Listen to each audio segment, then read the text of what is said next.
अस्सलाम वालेकुम students, how are you all. Okay so आज हम केमिस्ट्री का चैप्टर नंबर 1 स्टार्ट करेंगे, introduction to fundamentals of chemistry. तो उसमें जो हमारी बेसिक न्यूमेरिकल्स हैं, बेसिक कॉन्सेप्ट्स हैं, वो हम इंशाल्लाह कोशिश करेंगे कि हाफ चैप्टर इस वीडियो में हम कवर करें। सो आप सब अपने पास एक पेन या कोई रफ़ नोटबुक वगैरह रख लें, ताकि जो भी हमारे क्वेश्चंस होंगे उनको हम इससे क्या करेंगे, सॉल्व करने की कोशिश करेंगे। ओके सो हमारा जो पहला टॉपिक है वो है ब्रांचेस ऑफ केमिस्ट्री के। केमिस्ट्री आगे फर्दर डिवाइड किया गया है केमिस्ट्री को डिफरेंट ब्रांचेस में। तो सबसे पहले अगर हम केमिस्ट्री की डेफिनेशन पे आ जाएं, तो it is defined as a science that examine the material of the universe and changes that these materials undergo. Okay so this is the definition कि हर वो चेंजेस जो हमारी यूनिवर्स में होता है, related to any chemical, related to any material जो हमारे एटमॉस्फेयर का हिस्सा है, उससे जो भी रिएक्शंस, जो भी चेंजेस होती हैं, वो सब जो फील्ड है वो केमिस्ट्री की कहलाती है। अब उसमें क्या क्या, अब आपको पता है oxygen is an important part of our society, of for the living things. तो ये भी एक इम्पॉर्टेंट पार्ट है, तो हम उसको भी कह सकते हैं कि वो भी केमिस्ट्री है। हाइड्रोजन, H2O वाटर है, हाइड्रोजन भी एक एलिमेंट है, ऑक्सीजन भी एक एलिमेंट है, दोनों जो हैं वो आपके पास केमिस्ट्री में स्टडी होते हैं। नेक्स्ट उसकी ब्रांचेस पे आ जाते हैं, तो 8 मेजर ब्रांचेस उन्होंने हमें बताई हैं। Physical chemistry, organic, inorganic, biochemistry, industrial chemistry, nuclear chemistry, environmental chemistry and analytical chemistry. 8 branches उन्होंने हमें टोटल में ये बता दी है। अच्छा, फिजिकल केमिस्ट्री क्या होती है? फिजिकल का वर्ड से आपको पता चल जाना चाहिए फिजिक, जिसमें हम कोई ऐसी चीज़ जो रिटन फॉर्म में या जो हमारे सामने हो उसके बारे में लिखें। जैसे ice float on water, ice जो है वो पानी के ऊपर तैरती है, तो हमारे सामने दिखती है, हमें हमें दिख रहा है ये सब कुछ, तो इसलिए it is in the field of physical chemistry.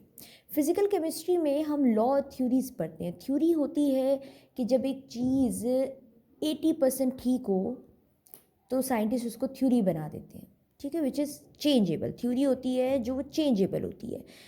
फिर उसके बाद लॉ होता है जो चेंजेबल नहीं होता, जैसे पीरियोडिक टेबल लॉ है। और अगर हम कोई एक थ्योरी देते हैं, जैसे डाल्टन की एक एटॉमिक थ्योरी है, वो क्या है आपके पास? थ्योरी है। तो ये जो लॉ और थ्योरीज़ की जो स्टडीज़ हैं, फिर उनमें चेंजेस आना, फिर थ्योरी का लॉ बनना, वो सब क्या कहलाता है, किसकी स्टडी है? फिजिकल केमिस्ट्री की। नेक्स्ट है organic chemistry. It is the branch of chemistry that deal with substances containing carbon. हर वो सब्सटेंस जो कार्बन से मिलके बना है, सिवाय carbonates, bicarbonates, oxides and carbides, इनको छोड़ के बाकी जो भी कार्बन से बना है उसकी स्टडी होती है ऑर्गेनिक केमिस्ट्री में। ठीक है, पता चल गया कि कार्बन वाले जो भी एलिमेंट्स हैं हमारे पास या कंपाउंड्स हैं, उनकी स्टडी हमारे पास कहाँ होगी? ऑर्गेनिक केमिस्ट्री में। तो कार्बन के अलावा जितने बच जाते हैं पीछे, ठीक है, एक कार्बन तो एक है और हमारे पीरियोडिक टेबल में बहुत से एलिमेंट्स हैं, तो बाकी सब की स्टडी जो होती है वो किस फील्ड में होगी? इनऑर्गेनिक केमिस्ट्री में होगी। नेक्स्ट होता है biochemistry. Biochemistry, bio word is about life, chemistry is about the chemicals. तो जो लिविंग बॉडी के अंदर जितने भी रिएक्शंस हो रहे होते हैं, वो सब जो फील्ड है वो केमिस्ट्री की है, बायोकेमिस्ट्री। आपको पता है कि जैसे हम लोग डाइजेशन करते हैं, हम लोग फूड को डाइजेस्ट करते हैं, तो हमारे ब्लड में या हमारे स्टमक में डिफरेंट एसिड्स मौजूद होते हैं, डिफरेंट एंजाइम्स मौजूद होते हैं जो हमारे फूड को डाइजेस्ट करते हैं। तो लिविंग बॉडी के अंदर डाइजेशन हो रही है, लिविंग बॉडी के अंदर केमिकल रिएक्ट कर रहे हैं, तो इसको हम क्या कहेंगे? It is in the field of biochemistry. Next होता है industrial chemistry. Industrial chemistry basically जो भी यूज़फुल सब्सटेंसेस होते हैं आपके पास, जो लार्ज स्केल पे प्रोडक्शन होती है, जो ज़्यादा हमारे पास प्रोड्यूस होते हैं, लार्ज स्केल प्रोडक्शन होती है किसी भी यूज़फुल सब्सटेंसेस की, उसको हम क्या कहते हैं? Industrial chemistry. मतलब इंडस्ट्रीज़ में जो चीज़ें बनती हैं, इंडस्ट्रीज़ में जो केमिकल्स बन रहे हैं, इंडस्ट्रीज़ में जो रिएक्शंस हो रहे हैं, लार्ज स्केल पे जो हमारे पास प्रोडक्ट्स बन रहे हैं, वो सब किस फील्ड में आ जाएगा? इंडस्ट्रियल केमिस्ट्री में। वर्ड से ही पता चल जाना चाहिए industries, which is related to industries. और इंडस्ट्रीज़ में कोई छोटे लेवल पे तो चीज़ बन नहीं सकती, हमेशा लार्ज स्केल पे बनेगी, तो इसीलिए it is in the field of industrial chemistry. Next word हमारे पास आता है न्यूक्लियर केमिस्ट्री। न्यूक्लियर वर्ड होता है, न्यूक्लियस से निकला है। आपको पता है nucleus is a reactive part sub atomic particle in an atom. Nucleus जब रिएक्ट करता है तो एक्सप्लोजन करता है, ठीक है। तो जब भी हम न्यूक्लियर केमिस्ट्री की बात करेंगे तो इट मीन्स के the reaction between the nuclei, मतलब एटॉमिक न्यूक्लियाई, किसी भी एटम के न्यूक्लियाई मतलब न्यूक्लियस के अंदर जो रिएक्शंस होते हैं वो सब न्यूक्लियर केमिस्ट्री होती है। और न्यूक्लियर केमिस्ट्री की अगर मैं आपको एग्जांपल, तो जितनी भी रेडिएशंस होती हैं, जितने भी एटॉमिक बॉम्ब्स होते हैं, वो सब जो है वो किस फील्ड में होते हैं? न्यूक्लियर केमिस्ट्री में होते हैं। नेक्स्ट आपके पास आता है इन्वायरमेंटल केमिस्ट्री। इन्वायरमेंटल केमिस्ट्री जो होती है वो रिलेटेड होती है किसी भी टॉक्सिक सब्सटेंसेस से जो हमारे इन्वायरमेंट का हिस्सा है। आपको पता है एसिड रेन, ग्लोबल वार्मिंग, ये सब कुछ ऐसे कंपाउंड्स की वजह से होते हैं जो इन्वायरमेंट को पॉल्यूट करते हैं। अब वो जो सारे कंपाउंड्स हैं वो ऑफकोर्स केमिस्ट्री की फील्ड में हैं। तो जब हम उनके बारे में स्टडी करते हैं तो हम उस फील्ड को क्या कहेंगे? Environmental chemistry. कि ये वाला जो है इसकी वजह से ये वाला कंपाउंड प्रोड्यूस हो रहा है, जैसे फॉसिल फ्यूल्स, लाइक कोयला जलाने से आपके पास कार्बन मोनोऑक्साइड प्रोड्यूस होता है। कार्बन मोनोऑक्साइड CO जब वो एटमॉस्फेयर में जाता है तो वो रिएक्ट करता है, ठीक है, हमारे एटमॉस्फेयर को पॉल्यूट करता है because it mix up with air. तो जब वो एयर के साथ मिक्सअप हो जाता है तो पॉल्यूट करता है। तो इसकी स्टडी को कि ये कंपाउंड कैसे बनता है, ये कंपाउंड एटमॉस्फेयर में जाके क्या करता है, फिर उसके इफ़ेक्ट्स में ह्यूमन बॉडी पे क्या इफ़ेक्ट्स होते हैं या इन्वायरमेंट पे क्या इफ़ेक्ट्स होते हैं, वो सब की जो स्टडी होती है वो इन्वायरमेंटल केमिस्ट्री है। Next which is the last branch, analytical chemistry. Analytical chemistry जो होती है बेसिकली वो आपके पास है इंस्ट्रूमेंट्स। आपको पता है आपने कोई चीज़ का वेट करना है, किसी चीज़ को कि वज़न कितना है उसका वेट करना है, तो आप यू नीड सम इंस्ट्रूमेंट। इसी तरह केमिस्ट्री में डिफरेंट चीज़ों को फाइंड आउट करने के लिए भी हमें क्या करना पड़ता है? इंस्ट्रूमेंट्स करने पड़ते हैं। तो हम कह रहे थे कि जो भी इंस्ट्रूमेंट्स केमिस्ट्री में जो किसी भी चीज़ को मैयर करना, एटम को किस तरह फाइंड करना है, एटम दो चीज़ों के दरमियान किस तरह रिएक्शन करना है, उस रिएक्शन का रेट किस तरह निकालना है, उन सब के लिए यू नीड एन इंस्ट्रूमेंट्स। और फिर ये भी पता लगाना, फॉर एग्जांपल एक रिएक्शन हो गया, हमें ये पता लगाना है कि अंदर इस रिएक्शन में कौन कौन से एलिमेंट्स यूज़ हुए हैं, like the composition of the matter. यहाँ पे वर्ड यूज़ किया कि मतलब इस सब्सटेंस में, इस मैटर में कौन कौन सी चीज़ें हैं, कौन कौन से एलिमेंट्स हैं, कौन कौन से एटम्स हैं, कौन कौन से कंपाउंड्स हैं। तो उन सब की स्टडी को एनालिटिकल केमिस्ट्री कहा जाता है। ओके स्टूडेंट्स, तो नेक्स्ट हमने आइडेंटिफाई करना है ब्रांच ऑफ केमिस्ट्री को कि सेल्फ असेसमेंट है 1.1 बुक में मौजूद है आप लोगों की। अब हम थोड़ा सा अपने अपने कॉन्सेप्ट्स को एक किस्म का एक शॉर्ट टेस्ट ले लेते हैं ताकि आपको भी चीज़ें क्लियर हो जाएं कि हमारी जो केमिस्ट्री के जो हमने ब्रांचेस ऑफ केमिस्ट्री पढ़ा है उसका जो हमारा कॉन्सेप्ट है वो क्लियर है। तो पहला है hair contain a special class of the protein called keratins which are present in nails and wool. Protein contain chain of carbon atoms. तो अगर हम देखें, अच्छा पता कैसे लगाते हैं, ये एक स्टेटमेंट उन्होंने हमें दे दी है, इसे पता कैसे लगाते हैं कि ये कौन सी ब्रांच ऑफ केमिस्ट्री को एक्यूरेटली फिल अप करता है। तो हम बेसिक जो चीज़ें हैं, जैसे अब यहाँ पे आपके पास अगर आप देखें तो हेयर, ठीक है, नेल, वूल, ये सारे लिविंग थिंग से रिलेटेड है, ठीक है। तो जो मेन चीज़ें हैं हम वो देख लेते हैं। तो यहाँ पे सारी जो है बेसिक लिविंग थिंग्स हैं और कैराटिन जो होता है वो प्रोटीन से बना है और प्रोटीन कार्बन एटम से बनी है, तो वो भी इस फील्ड में आपके पास आ जाता है। तो it is in the field of, क्योंकि बायो है और केमिस्ट्री भी है तो it is in the field of biochemistry. Next है acetylene is the simplest hydrocarbon that contain carbon carbon triple bond. Hydrocarbon the compounds with the carbon and hydrogen. ना तो आगे जाने की जरूरत ही नहीं है बिकॉज कार्बन के बारे में जिक्र हो गया। कार्बन किस फील्ड में होता है? कार्बन होता है ऑर्गेनिक केमिस्ट्री में, तो ये किस फील्ड में आ जाएगा? ऑर्गेनिक केमिस्ट्री में। थर्ड है white lead is a pigment. White lead is a pigment used by artists for centuries. The metal Pb in the compound is extracted from its ores galena PbS. ठीक है, अच्छा अब यहाँ पे Pb use किया है उन्होंने, मतलब कोई कार्बन नहीं है, कोई हाइड्रोजन नहीं है, तो डेफिनेटली ये ऑर्गेनिक केमिस्ट्री तो हो नहीं सकता। एक डिफरेंट कंपाउंड है, डिफरेंट एलिमेंट्स हैं। तो अगर हम अपनी रिकॉलिंग करें कि जिसमें हमारे पास एक्सेप्ट हाइड्रोजन के अलावा जितने भी एलिमेंट्स की स्टडी होती थी वो किस में होती थी? तो वो होती थी इनऑर्गेनिक केमिस्ट्री में। तो ये जो थर्ड वन है वो किस में आ जाएगा? इनऑर्गेनिक केमिस्ट्री में। फोर्थ है sulphuric acid is extremely corrosive to skin. फिर वही बात होगी, स्किन आ गया और केमिकल आ गया, ठीक है। तो skin is basically related to human body और एनिमल, मतलब लिविंग थिंग से रिलेटेड होती है, तो उसको हम कह देंगे कि ये है बायोकेमिस्ट्री। फिफ्थ है gases can be compressed by applying pressure. Gases जो होती हैं वो कंप्रेस हो सकती हैं प्रेशर जब हम उन पे अप्लाई करते हैं, ठीक है। तो तो gases can be compress by applying pressure. Gases जो होती हैं वो अगर हम प्रेशर को उन पे अप्लाई करें तो वो आपके पास रिएक्ट करती हैं या कोई भी किसी भी किस्म का जो है वो प्रेशर अप्लाई करती हैं। तो क्योंकि गैसेस जो होती हैं कंप्रेस करेंगे, प्रेशर लगाएंगे, तो हम खुद से प्रेशर लगाते हैं उस पर, और ये एक फिनोमेना भी है, ठीक है, बिकॉज हमें पता है it's a basic property of the gas कि वो उसके अंदर कंप्रेशन होती है, कंप्रेसिबिलिटी होती है गैसेस के अंदर। तो ये क्या हो जाएगा, ये हो जाएगी फिजिकल केमिस्ट्री। नेक्स्ट 6 आता है meat, milk and eggs contain long chain of carbon compounds. Okay, meat, milk, eggs तीनों चीज़ें जो हैं वो हमें लिविंग थिंग से मिलती हैं, सो सिंपल है, ये क्या है, biochemistry. 7th element radium decays by emitting alpha particles and converting to another element radon. अच्छा, अब ये क्या हो जाएगा आपके पास, क्योंकि अल्फ़ा पार्टिकल मैंने आपसे कहा था कोई भी रेडिएशंस, कोई भी अल्फ़ा रेज, कोई बीटा रेज, या कोई भी न्यूक्लियाई से रिलेटेड जो भी चीज़ें होती हैं, या न्यूक्लियस से रिलेटेड या एटम से रिलेटेड जो रेडिएशंस प्रोड्यूस करती हैं वो न्यूक्लियर केमिस्ट्री में होती हैं। सो ये भी जो ब्रांच है, ये जो स्टेटमेंट है, ये एक्यूरेटली फिट हो रही है न्यूक्लियर केमिस्ट्री पे। लास्ट है calorimeter is a device that measures the amount of heat a substance absorbs on heating और एमिट्स ऑन कूलिंग। अच्छा, calorimeter is a device, calorimeter is a device, तो मतलब device से हमें पता चल गया है कि ये क्या चीज़ पता लगाती है किसी भी सब्सटेंस की हीट कितनी एब्जॉर्व की है या उसने कूल डाउन कितना किया है, ठीक है। तो ये इस चीज़ को परफेक्टली फिट कर रहा है एनालिटिकल केमिस्ट्री को, क्योंकि उसमें भी हम लोग क्या करते हैं, डिवाइसेस के बारे में, इंस्ट्रूमेंट्स के बारे में पढ़ते हैं, ठीक है स्टूडेंट्स। ये सेल्फ असेसमेंट 1.1 जो है वो यहाँ पे कंप्लीट हो गई है।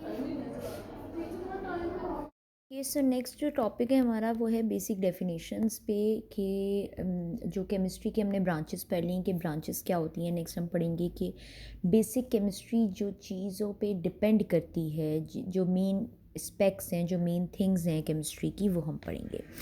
तो ब्रांचेस ऑफ केमिस्ट्री से आगे हमारे पास जो टॉपिक बनता है वो है बेसिक डेफिनेशंस, जिसमें हमारे पास कुछ टर्मिनोलॉजीज़ हैं फॉर द न्यू स्टूडेंट्स। जो पुराने हैं उन्हें तो पता होगा उन टर्मिनोलॉजीज़ के नेम का, लेकिन जो बिल्कुल न्यू हैं, जिन्होंने जैसे जो अभी अभी केमिस्ट्री जिन्होंने रखी है, उनको उसके बारे में उस तरह आइडिया नहीं होगा, तो हम उसके बारे में फिर आज कर लेते हैं, पढ़ लेते हैं। तो बेसिक डेफिनेशंस जो हैं उसमें पहली जो डेफिनेशन बनती है वो होती है matter, substance, second substance, third element, fourth compound, fifth mixture. तो ये 5 टर्मिनोलॉजीज़ हैं जो हम आगे फर्दर पढ़ेंगे।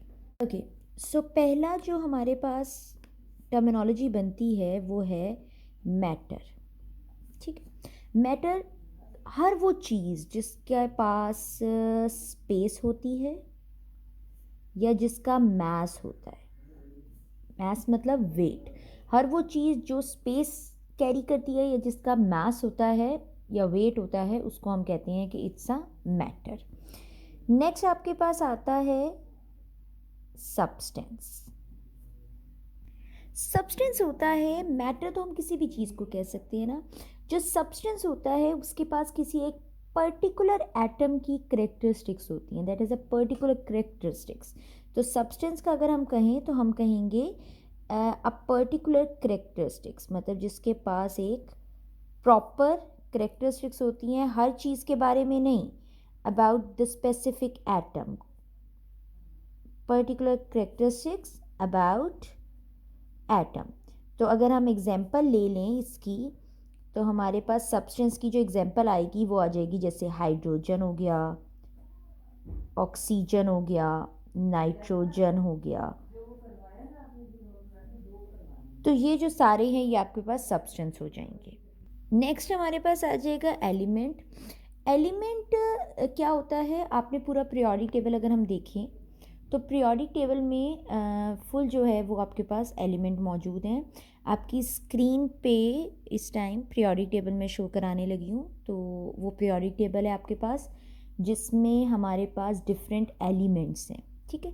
एलिमेंट्स वो चीज़ होती हैं जो फर्दर ब्रोकन डाउन नहीं हो सकती, फर्दर टूट नहीं सकती, ठीक है। हर वो चीज़ जो ब्रेक डाउन नहीं हो सकती उसको हम कहते हैं एलिमेंट, ठीक है। एलिमेंट की एग्जांपल्स में भी आपके पास जो अगर हम इसका पॉइंट लिखें कि एलिमेंट्स क्या होते हैं, तो the substance that can not be broken down, that can not be broken down, मतलब वो फर्दर अपने आप को ब्रेक डाउन नहीं कर सकते, they can not be further broken down. और इसमें पीरियोडिक टेबल में जितने भी एलिमेंट्स हैं, जितने भी वो हैं, वो सारे इसी में आते हैं। जैसे आपके पास अगर हम एग्जाम्पल पे आ जाएं तो हाइड्रोजन, हीलियम, लिथियम, ब्रिलियम, ये सारे क्या हैं आपके पास? एलिमेंट्स हैं।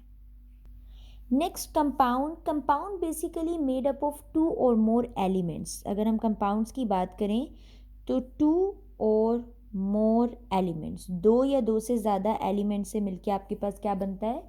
कंपाउंड बनता है। मतलब अगर मैं बात करूं कि दो एलिमेंट्स के दरमियान मैं फोर्स लगाऊं, उनके दरमियान रिएक्शन कराऊं और वो दोनों मिल के आपके पास क्या बना देंगे? कंपाउंड बना देंगे। जैसे मैं यहाँ पे आपको एक एग्जांपल दे देती हूँ। मैंने ले लिया एक हाइड्रोजन, ठीक है, और साथ मैंने ले लिया ऑक्सीजन। तो अब ये क्या बन गया है? ये एक कंपाउंड बन गया, which is made up of two elements. First one is hydrogen and second one is oxygen. Hydrogen and oxygen is an element, दोनों मिलके कंपाउंड बना रहे हैं। तो टू और मोर एलिमेंट्स जब केमिकली कंबाइन हो जाते हैं तो उनको हम कहते हैं कंपाउंड। ठीक है, टू और मोर देन टू भी हो सकते हैं। जैसे मैं आपको एक और एग्जांपल दे देती हूँ। जैसे आपके पास आ जाएगा H2SO4, ठीक है। अब यहाँ पे तीन हो गए, एक हो गया हाइड्रोजन,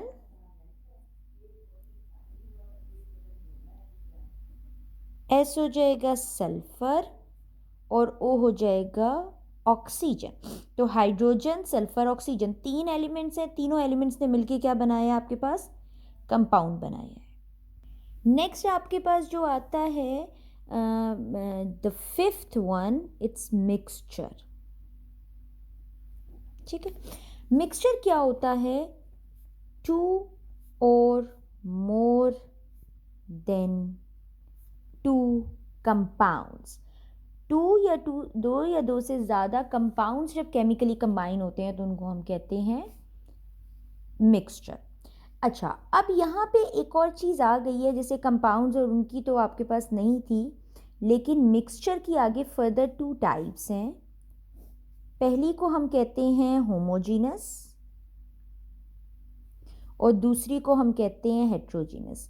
अच्छा, अगर इस तरह आपके पास क्वेश्चंस आते हैं like define mixture, also explain there types, तो फर्स्टली अगर आप डेफिनेशन लिख रहे हैं तो उसके पास बाद मस्ट आप फ्लो चार्ट बना दें टाइप्स के लिए, because it look nice and attractive. क्योंकि जब चेक कर रहे होते हैं examiners, so they also observing कि स्टूडेंट्स ने किस तरह प्रेजेंट किया है, सो इट लुक्स प्रेजेंटेबल। और आपके लिए जब आप अटेम्प्ट करेंगे then you also realise that कि वाकई ये बहुत अच्छा लगता है। अच्छा, so types of the mixture कितनी होगी? The first one is homogeneous mixture and the second one is heterogeneous mixture.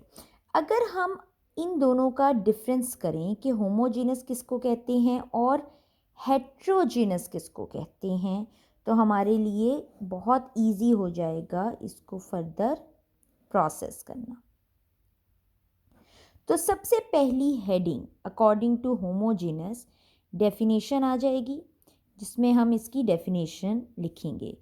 It contain a single phase. इसमें क्या, कौन सा फेज होता है?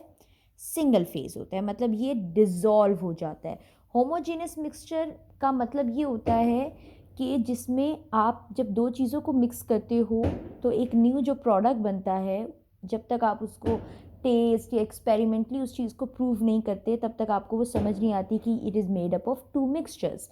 और इसकी एग्जांपल्स अगर हम ले लें तो आप देख लें, sugar with water, you just dissolve sugar in a water, तो वो फुली डिज़ोल्व हो जाता है, पीछे कुछ बचता नहीं है और एंड में आपको पानी दिखता है। शुगर, आपको शुगर के पार्टिकल्स नहीं दिखते। अच्छा, तो इसमें आपके पास सिंगल फेज होता है।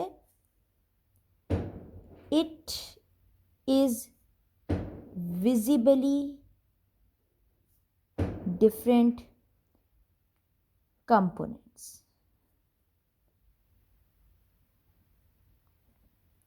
मतलब ये विजिबल होता है, इसमें आपको डिफरेंट जो जो चीज़ें आप मिक्स करते हो वो डिफरेंट कंपोनेंट्स आपको दिखते हैं। ठीक है, तो it is a visibly different components.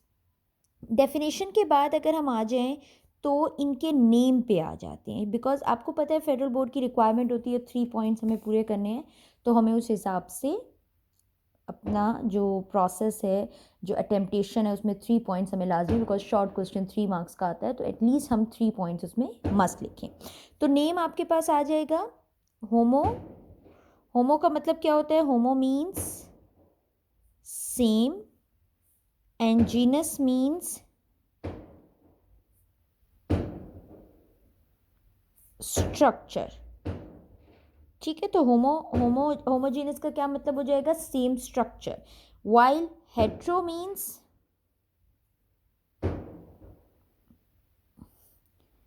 different and the genus means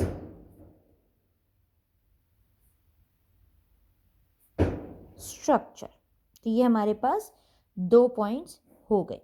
next point जो हम लिखेंगे वो definitely a simple one, that is example. और ये सब में ही मैटर लिख रहे हो, सब्सटेंस लिख रहे हो, एलिमेंट लिख रहे हो, कंपाउंड लिख रहे हो, सब में आपके पास ये लाजमी आता है कि डेफिनेशन एक प्रॉपर्टी है, उसकी explanation, and the third one is example.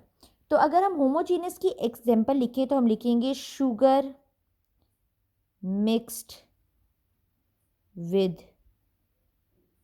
Water, पहला पॉइंट।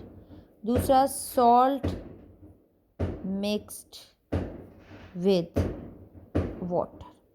ठीक है, 2 एग्जाम्पल्स होगी। अगर इसकी एग्जाम्पल्स पे हम आ जाएं तो इसमें हमारे पास जो एग्जाम्पल्स बनेंगी वो होंगी सॉल्ट विद सैंड या सैंड प्लस वाटर।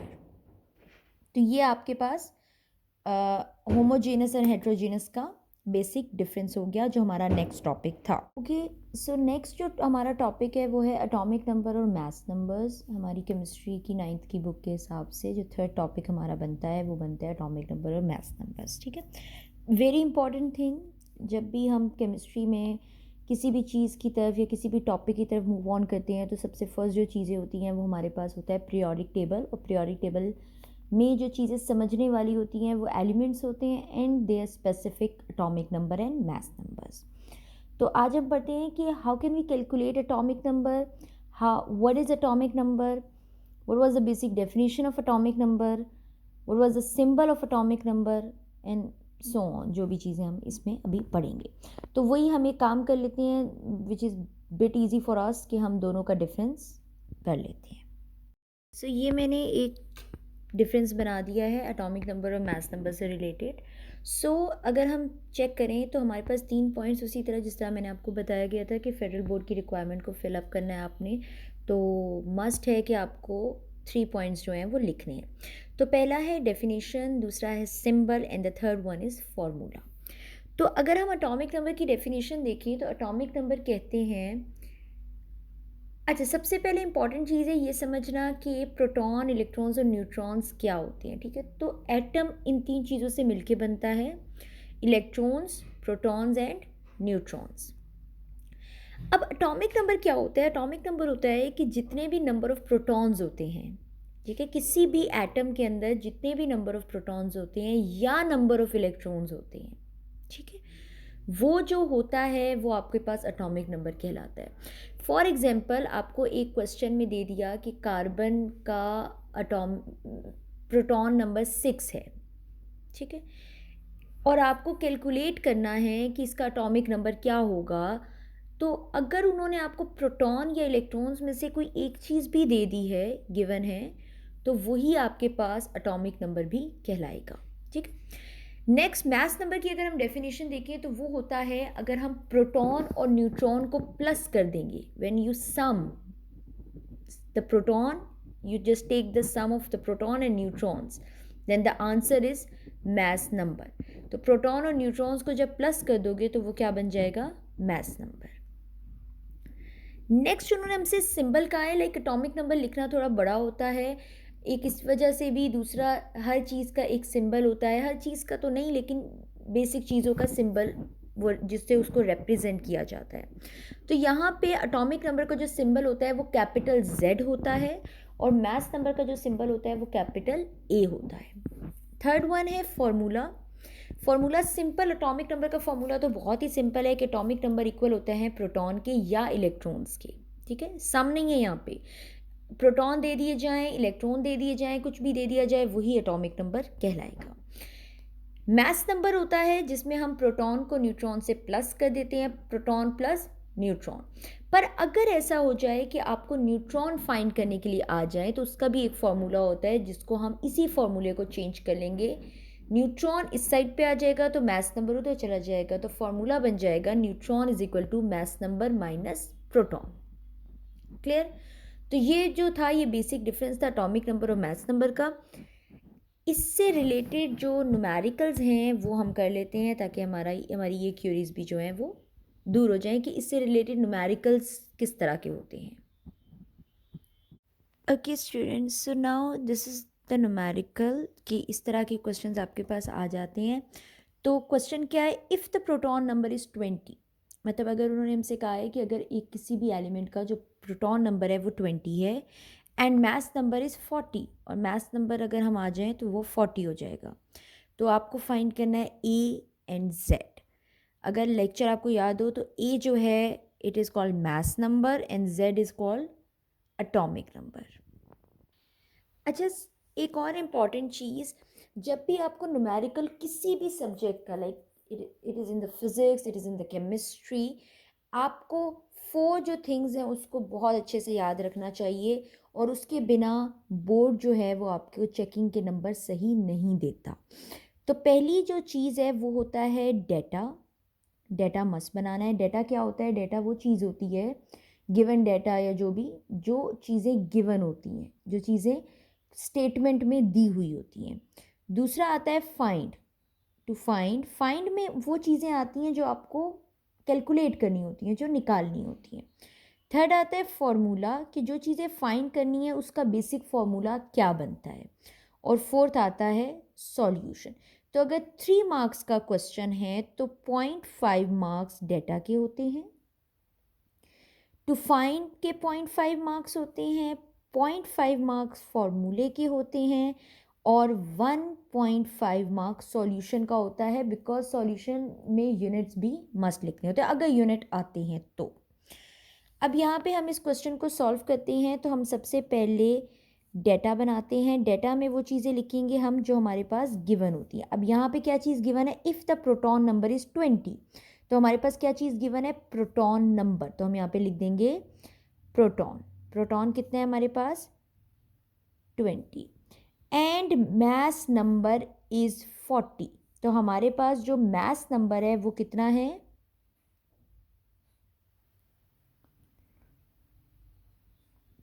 यहाँ पे थोड़ी सी मिस्टेक कर दी है मैंने गलती से, मास नंबर नहीं है यहाँ पे, बिकॉज मास नंबर तो फाइंड करना है।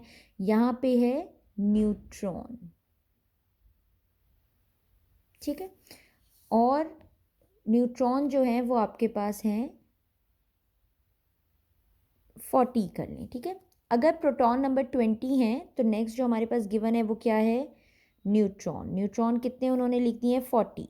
40 वैसे होते नहीं है, लेकिन अभी हम जैसे एक रैंडम क्वेश्चन कर रहे हैं तो उसके हिसाब से हम 40 ले लेते हैं, ठीक है। उससे कम ही होते हैं, ज़्यादा नहीं होते इतने, बट नो प्रॉब्लम, हम उसको उस तरीके से सॉल्व करते हैं, ठीक है। तो डेटा में हमारे पास एक प्रोटॉन नंबर दिया हुआ है और एक न्यूट्रॉन नंबर।